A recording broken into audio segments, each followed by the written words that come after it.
New ইয়র্কে আছি। এই নিউ ইয়র্ক শহরের সঙ্গে আমাদের এক অতি ঘনিষ্ঠ সম্পর্ক রয়েছে, কেননা শিল প্রভুপাদ 1965 সালে এই নিউ ইয়র্কে এসে আন্তর্জাতিক কৃষ্ণ ভাবনামৃত সংঘ প্রতিষ্ঠা করেন এবং এই যে বিশ্বজুড়ে যে আজ কৃষ্ণ ভাবনার অমৃত বিতরিত হচ্ছে তার সূচনা করেন। শিল প্রভুপাদ যখন এখানে আসেন তখন তার বয়স 70 বছর। তিনি কপোদ্দকশূন্য অবস্থায় আমেরিকাতে এসেছিলেন। তিনি কোথায় থাকবেন, কোথায় যাবেন তার কোনো নিশ্চয়তা তখন তার ছিল না। তিনি কাউকে এখানে চিনতেন না। এইরকম একটা অনিশ্চিত অবস্থার মধ্যে এসে তিনি এই কৃষ্ণ ভক্তির প্রচার শুরু করেন। 1922 সালে যখন তার বয়স মোটে 26 বছর, তখন শিল প্রভুপাদের শ্রী গুরুদেবের সঙ্গে তার প্রথম সাক্ষাৎকার হয়।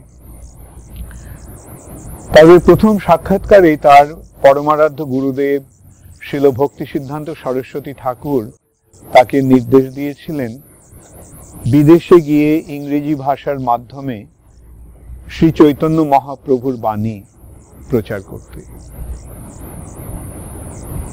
শিল প্রভুপাদ তার সেই গুরুদেবের সেই আদেশ শিরোধার্য করে প্রকৃতপক্ষে সেই সময় থেকে সেই প্রচেষ্টা শুরু করেছিলেন, কিন্তু প্রায় 44 বছরেও তার সেই প্রচেষ্টা সফল হয়নি। অবশেষে যখন তার বয়স 70 বছর, তখন আমেরিকাতে আসার সুযোগ হয়। সুমতি মোরারজি, যিনি ছিলেন ইন্ডিয়া স্টিমশিপ কোম্পানির কর্ত্রী, তিনি শিল প্রভুপাদকে এখানে আসার একটা আয়োজন করেন। তার একটা মালবাহী জাহাজে, যাত্রীবাহী জাহাজও নয়, একটা মালবাহী জাহাজে করে শিল প্রভুপাদ আমেরিকাতে আসেন। জলযাত্রায় তার দুবার হার্ট অ্যাটাক হয় এবং এখানে যে কোথায় আসবেন, কোথায় থাকবেন, কোথায় যাবেন তার কোনো নিশ্চয়তা তখন তার ছিল না। সেই অবস্থাতে এসে তিনি শ্রী চৈতন্য মহাপ্রভুর বাণী প্রচারের জন্য একই মহা সংকটজনক একটা পরিস্থিতির সম্মুখীন হতে দ্বিধাগ্রস্ত হননি। অবশেষে কিছু অল্প বয়সী ছেলেমেয়েরা তাকে সাহায্য করতে এগিয়ে আসেন এবং তাদের সাহায্যে তিনি একটা ছোট্ট দোকান ঘর ভাড়া নিতে পারেন। তারাই ব্যবস্থা করেছিল 26 সেকেন্ড অ্যাভিনিউতে একটা ছোট্ট দোকান ঘরে তিনি প্রথম কৃষ্ণ ভক্তির আয়োজন শুরু করেন এবং তারপরে নিউ ইয়র্ক থেকে সান ফ্রান্সিসকো থেকে আমেরিকার বিভিন্ন শহরে এবং অবশেষে লন্ডনে শিল প্রভুপাদ তার প্রচার কার্য বিস্তার করতে থাকেন। 10 বছরের মধ্যে তিনি 108টি কৃষ্ণ মন্দির সারা পৃথিবীর বড় বড় শহরগুলিতে স্থাপন করে গিয়েছিলেন। সেটি আজ 1977 সালের কথা। 1977 সালের নভেম্বর মাসে তিনি এই ধরাধাম ত্যাগ করেন। শিল প্রভুপাদ 108টি মন্দির প্রতিষ্ঠা করে গিয়েছিলেন, কিন্তু আজ ইসকনের মন্দিরের সংখ্যা 600-রও বেশি এবং সেই মন্দিরগুলি আজ শ্রী চৈতন্য মহাপ্রভুর বাণী, যা হচ্ছে বেদের চরম নির্যাস, বেদের মূল বিষয় কৃষ্ণ ভক্তি, সেই কৃষ্ণ ভক্তি আজ সারা জগৎ জুড়ে প্রচার করছেন এই ইসকনের মাধ্যমে। আমরা তার কৃপা আশীর্বাদ লাভ করেই আজ এই পথে এসে আমাদের জীবন সার্থক করতে পেরেছি। শিল প্রভুপাদের সম্বন্ধে দু একটা কথা আমি আজ বলতে চাই। তিনি কলকাতায় তিনি কলকাতায় 1896 সালে জন্মগ্রহণ করেন। তাদের বাড়ি ছিল হ্যারিসন রোডে, গোবিন্দ ভবনে, এবং শিল প্রভুপাদের শৈশব কলকাতাতেই কাটে। তিনি স্কটিশ চার্চ কলেজ থেকে গ্র্যাজুয়েশন করে তিনি ডক্টর বোসেস ল্যাবরেটরি নামক একটা ফার্মাসিউটিক্যাল কোম্পানির ম্যানেজারের কাজে যুক্ত হন। 1922 সালে যখন তার বয়স 26 বছর, তার সঙ্গে তার পরমারাধ্য গুরুদেবের শিল ভক্তি সিদ্ধান্ত সরস্বতী ঠাকুরের প্রথম সাক্ষাৎ হয়। সেই প্রথম সাক্ষাতে শিল ভক্তি সিদ্ধান্ত সরস্বতী ঠাকুর তাকে সারা পৃথিবী জুড়ে শ্রী চৈতন্য মহাপ্রভুর বাণী প্রচারের নির্দেশ দেন। এই সূত্রে আমাদের মনে রাখতে হবে, আজ থেকে প্রায় 500 বছর আগে শ্রী চৈতন্য মহাপ্রভু ভবিষ্যৎবাণী করে গিয়েছিলেন, পৃথিবীতে আছে যত নগরাদি গ্রাম, সর্বত্র প্রচার হইবে মোর নাম। পৃথিবীতে যতগুলি শহর এবং গ্রাম রয়েছে, সর্বত্র তার বাণী, অর্থাৎ এই কৃষ্ণ ভক্তির বাণী, বেদের শাশ্বত বাণী প্রচারিত হবে।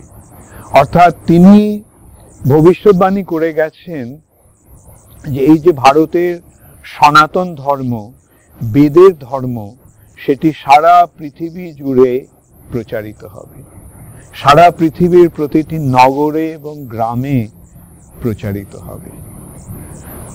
শিল ভক্তি সিদ্ধান্ত সরস্বতী ঠাকুরের কোনো সংশয় ছিল না যে শ্রী চৈতন্য মহাপ্রভুর বাণী সার্থক হবে। ভগবানের বাণী কখনো ব্যর্থ হয় না।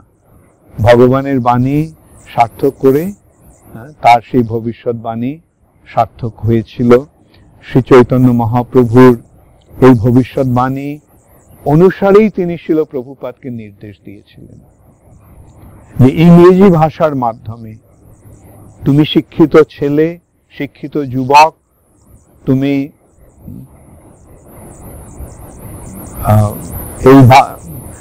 শিক্ষিত যুবক, তুমি তোমার জীবন সার্থক করে তোমার মহাপ্রভুর এই বাণী সারা পৃথিবী জুড়ে প্রচার করো। মহাপ্রভু এই সঙ্গে আরো বলেছেন যে ভারত ভূমিতে হইল মনুষ্য জন্ম, যার জন্ম সার্থক করি করো পর উপকার। এবং সেই পর উপকারের চরম ধর্মই হচ্ছে শ্রীমদ্ ভাগবত, ভগবদ গীতা আদি বৈদিক শাস্ত্রের যে শাশ্বত বাণী তা প্রচার করা। যারে দেখো তারে কহ কৃষ্ণ উপদেশ। যাকে দেখো তাকে তুমি শ্রীকৃষ্ণের বাণী, ভগবদ গীতার বাণী, কৃষ্ণ সম্বন্ধীয় বাণী, কৃষ্ণের লীলা বিলাসের কাহিনী, শ্রীমদ্ ভাগবতের বাণী সারা পৃথিবী জুড়ে প্রচার করো। এইটি ভারতবাসীদের প্রতি শ্রী চৈতন্য মহাপ্রভুর নির্দেশ। ভারত ভূমিতে হইল মনুষ্য জন্ম, যার জন্ম সার্থক করি করো পর উপকার। সেই পর উপকারের ধর্ম, পর উপকারের বর্ণনা করে তিনি বলছেন, যারে দেখো তারে কহ কৃষ্ণ উপদেশ, আমার আজ্ঞায় গুরু হইয়া তারও এই দেশ। এই নির্দেশ শ্রী চৈতন্য মহাপ্রভু সমস্ত ভারতবাসীদের দিয়ে গেছেন এবং সেই নির্দেশ অনুসারেই শিল প্রভুপাদের গুরুদেব তাকে নির্দেশ দিয়েছিলেন যে ইংরেজি ভাষার মাধ্যমে সারা পৃথিবী জুড়ে শ্রী চৈতন্য মহাপ্রভুর বাণী প্রচার করো। এবং তার সেই আদেশ শিরোধার্য করে শিল প্রভুপাদ, যদিও তখন 26 বছরের যুবক, তিনি গৃহস্থ, তার একটা ছোট শিশু সন্তান রয়েছে, সেই অবস্থাতে তিনি তার চাকরিতে ইস্তফা দিয়ে দিয়েছিলেন, দিয়ে শ্রী চৈতন্য মহাপ্রভুর বাণী প্রচারের জন্য নিজেকে সর্বতোভাবে উৎসর্গিত করতে তিনি প্রয়াসী হয়েছিলেন। দীর্ঘকাল প্রচেষ্টার পরেও শিল প্রভুপাদ সেই কার্যে যথাযথভাবে ব্রতী হতে পারেননি। অবশেষে 1965 সালে শ্রীমতী সুমতি মোরারজির অনুপ্রেরণায় বা সহযোগিতায় তিনি তারই একটা মালবাহী জাহাজ জলদূতে করে আমেরিকাতে আসার সুযোগ পেয়েছিলেন। প্রথম দিকে তাকে নানা রকম কষ্ট স্বীকার করতে হয়েছিল। কোথায় থাকবেন, কিভাবে তার বাণী প্রচার করবেন, সেই সম্বন্ধে তার কোনো নিশ্চয়তা ছিল না। কিন্তু কালক্রমে শ্রী চৈতন্য মহাপ্রভুর কৃপায়, ভগবান শ্রীকৃষ্ণের কৃপায় কিছু ছেলে মেয়ে এগিয়ে আসেন, তার দ্বারা অনুপ্রাণিত হয়ে, তার শিক্ষায় অনুপ্রাণিত হয়ে শ্রী চৈতন্য মহাপ্রভুর বাণী প্রচার কার্যে তাকে সহযোগিতা করতে। এখানে 26 নম্বর সেকেন্ড অ্যাভিনিউতে শিল প্রভুপাদ একটা ছোট্ট দোকান ঘরে তার প্রচার কার্য শুরু করেন। সেখানে তিনি প্রতিদিন সন্ধ্যাবেলা ভগবত গীতার বাণী শিক্ষা দিতেন এবং এই সমস্ত ছেলে মেয়েরা আসতো। তারা ঠিক ভারতীয় দর্শন, বেদের দর্শনের দ্বারা ততটা অনুপ্রাণিত ছিলেন না। তারা শিল প্রভুপাদের এই কীর্তনকে খুব ভালোবাসত। শিল প্রভুপাদ প্রতিদিন সন্ধ্যায় হরে কৃষ্ণ মহামন্ত্র কীর্তন করতেন এবং তারা সকলে এসে সেই কীর্তনে যোগদান করত। তারপরে সেই কীর্তনের পরে শিল প্রভুপাদ তাদেরকে ভগবত গীতার বাণী শোনাতেন। তিনি তাদের শিক্ষা দিতেন, তিনি তাদের শেখাতেন ভগবান কে। আজকের এই নাস্তিক জগতে এই শিক্ষাটির একটা প্রচন্ড অভাব। ভগবান সম্বন্ধে কোনো রকম শিক্ষা নেই, কোনো রকম অনুপ্রেরণা নেই। শিল প্রভুপাদ সেই আমেরিকার যুবক যুবতীদের শেখাতে শুরু করলেন ভগবান আছেন, তিনি হচ্ছেন এক এবং অদ্বিতীয় পরম পুরুষ, তিনি হচ্ছেন শ্রী কৃষ্ণ। তিনি কৃষ্ণ কেননা তিনি সর্বাকর্ষক, তিনি সকলকে আকর্ষণ করেন। এমন নয় যে হিন্দুদের ভগবান কৃষ্ণ এবং অন্যান্য ধর্মে বিভিন্ন ভগবানের আরাধনা হচ্ছে, না, ভগবান এক এবং অদ্বিতীয়, সেই শিক্ষা তিনি তাদের দিলেন। ভগবান শব্দটির অর্থ হচ্ছে যার ভগ আছে, যেমন যার ধন আছে তিনি ধনবান, যার গুণ আছে তিনি গুণবান, যার রূপ আছে তিনি রূপবান, তেমনি যার ভগ আছে তিনি ভগবান। সেই ভগ শব্দটির অর্থ হচ্ছে সমগ্র ঐশ্বর্য, সমগ্র বীর্য, সমগ্র যশ, সমগ্র সৌন্দর্য, সমগ্র জ্ঞান এবং সমগ্র বৈরাগ্য। এই 6টি গুণ ঐশ্বর্যস্য, সমগ্রস্য, বীর্যস্য, যশস্য, শ্রিয়, জ্ঞান বৈরাগ্যয়শ্চৈব সন্নাং ইতি ভগাঙ্গনা। সমগ্র ঐশ্বর্য, সমগ্র বীর্য, সমগ্র যশ, সমগ্র সৌন্দর্য, সমগ্র জ্ঞান এবং সমগ্র বৈরাগ্য যার মধ্যে আছে, যার কাছে আছে, তিনি হচ্ছেন ভগবান। তেমন কেউ কি আছে যিনি বলতে পারেন যে তার কাছে সমগ্র ঐশ্বর্য আছে? ছোট একটু আধটু ঐশ্বর্য কারোর কাছে থাকতে পারে, কিন্তু সমগ্র ঐশ্বর্য, একটু আধটু শক্তি কারোর কাছে থাকতে পারে, কিন্তু সমগ্র শক্তি, সমগ্র যশ, সমগ্র জ্ঞান, সমগ্র সৌন্দর্য এবং সমগ্র বৈরাগ্য কিন্তু আছে, তিনি হচ্ছেন একম এব অদ্বিতীয় পরম পুরুষ। তিনি হচ্ছেন এক এবং অদ্বিতীয় পরম পুরুষ।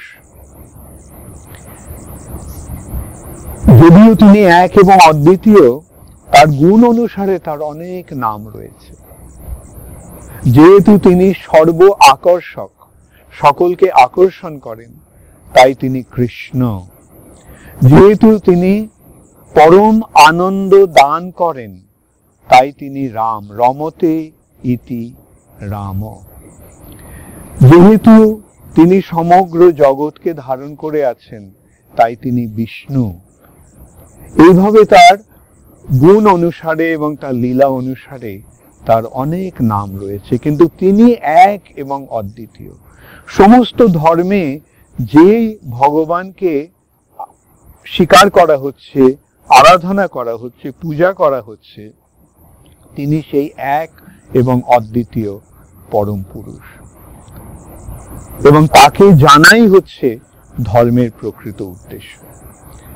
খ্রিস্ট ধর্মে বলা হচ্ছে ভগবানকে ভালোবাসো, কিন্তু সেই ভগবান যে কে সে সম্বন্ধে কোনো সন্ধান নেই, সে সম্বন্ধে কোনো রকম ইনফরমেশন নেই। তেমনি ইসলাম ধর্মেও বলা হচ্ছে তিনি হচ্ছেন পরম ঈশ্বর, আল্লাহ। তিনি সমগ্র শক্তির আশ্রয়, তিনি পরম, কিন্তু তিনি যে কে সে সম্বন্ধে কোনো জ্ঞান নেই। কিন্তু শিল প্রভুপাদ এখানে এসে তাদেরকে সেই জ্ঞান প্রদান করতে শুরু করলেন। যেই ভগবানকে ভালোবাসার কথা তোমাদের ধর্মে বলা হয়েছে, তিনি হচ্ছেন কৃষ্ণ, এবং সেই কৃষ্ণ সম্বন্ধে, ভগবান সম্বন্ধে তিনি সমস্ত জ্ঞান দিতে শুরু করলেন, এবং তার সেই নির্দেশ, তার সেই শিক্ষায় অনুপ্রাণিত হয়ে সেই সমস্ত ছেলেমেয়েরা তার পদাঙ্ক অনুসরণ করতে শুরু করলো। যারা নেশা করত, আমিষ আহার করত, অবৈধ জীবন যাপন করত, তারা সেই পাপপঙ্কিল জীবন পরিত্যাগ করে তারা এক নবীন জীবন অবলম্বন করলো, গ্রহণ করলো, এক পবিত্র জীবন। সেই পবিত্র জীবনের ভিত্তি হচ্ছে সর্বপ্রকার আমিষ আহার বর্জন, সর্বপ্রকার নেশা বর্জন, সব রকমের অবৈধ সঙ্গ বর্জন, সব রকমের দ্রুত ক্রিয়া বা মিথ্যাচার বর্জন, সেই সমস্ত অসৎ কার্য বর্জন করে তারা ভগবানের ভক্তি অবলম্বন করে তারা এক নতুন জীবনের সন্ধান পেলেন।